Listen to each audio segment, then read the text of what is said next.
कल्पना करा, तुम्ही घाईघाईत एसटी स्टँडवर पोहोचता, बसमध्ये चढता आणि कंडक्टरला सवलतीचा पास किंवा आधार कार्ड दाखवता. पण कंडक्टर म्हणतो, काका मावशी, हे आता चालणार नाही, पूर्ण तिकीट काढावं लागेल. धक्का बसला ना?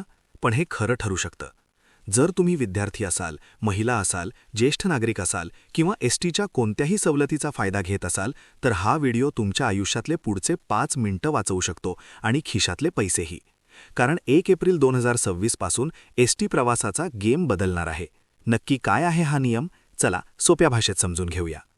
नमस्कार मित्रांनो, स्वागत आहे तुमचं आपल्या चॅनलवर.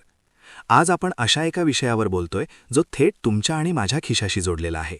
विषय आहे MSRTCचं NCMC स्मार्ट कार्ड. आता हे नाव ऐकायला थोडं तांत्रिक वाटतंय ना, पण काळजी करू नका, मी आहे ना. सोप्या भाषेत सांगायचं तर आता एसटीमध्ये कागदी सवलत बंद होऊन डिजिटल सवलत सुरू होतीये. महाराष्ट्र सरकारने आता national common mobility card NCMC अनिवार्य केलं आहे. हे कार्ड नक्की आहे तरी काय? हे कार्ड म्हणजे तुमच्या ATM कार्डसारखं एक स्मार्ट कार्ड आहे. बसमध्ये चढल्यावर कंडक्टरच्या मशीनवर फक्त टॅप करायचं आणि तुमचं तिकीट कन्फर्म. ना सुट्या पैशांचं टेन्शन, ना आधार कार्ड हरवण्याची भीती. सगळं काही एका कार्डमध्ये. हे कोणाला काढावंच लागणार? मित्रांनो, जर तुम्ही खालीलपैकी कोणीही असाल तर तुम्हाला हे कार्ड काढणं मस्ट आहे. आपल्या लाडक्या लेकीबाळी आणि विद्यार्थी, सन्माननीय ज्येष्ठ नागरिक, महिला सवलत घेणाऱ्या भगिनी, आपले दिव्यांग बांधव, पत्रकार आणि स्वातंत्र्यसैनिक. थोडक्यात सांगायचं तर ज्यांना तिकीट दरात सूट मिळते त्या प्रत्येकाकडे हे कार्ड असायलाच हवं. आता सर्वात महत्त्वाची गोष्ट, जर तुमच्याकडे 1 एप्रिल 2026 नंतर हे कार्ड नसेल तर काय होईल? साधं गणित आहे, सवलत विसरा. तुम्ही ज्येष्ठ नागरिक असाल तरी तुम्हाला पूर्ण तिकीट काढावं लागेल, म्हणजे 50% सवलत मिळणार नाही.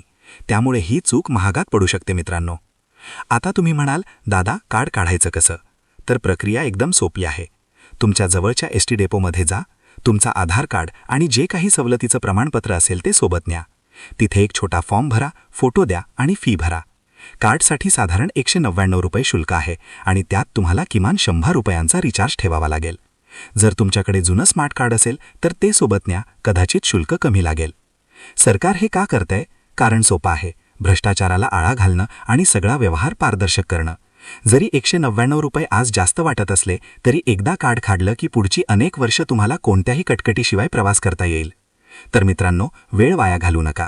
1 एप्रिलला अजून वेळ आहे असं समजू नका, कारण शेवटच्या क्षणी डेपोवर मोठी गर्दी होणार हे नक्की. तुमच्या घरात जेवढे ज्येष्ठ नागरिक आहेत किंवा जे विद्यार्थी आहेत त्यांना हा व्हिडिओ आत्ताच शेअर करा. त्यांना सांगा की हे कार्ड काढून घ्या. तुम्हाला काय वाटतं, हे कार्ड अनिवार्य करणं योग्य आहे की नाही? तुमच्या प्रतिक्रिया कमेंटमध्ये नक्की सांगा. आणि हो, अशाच माहितीपूर्ण व्हिडिओसाठी आपल्या गणेशा क्रिएशनला सबस्क्राईब करायला विसरू नका. सुरक्षित प्रवास करा, काळजी घ्या. धन्यवाद.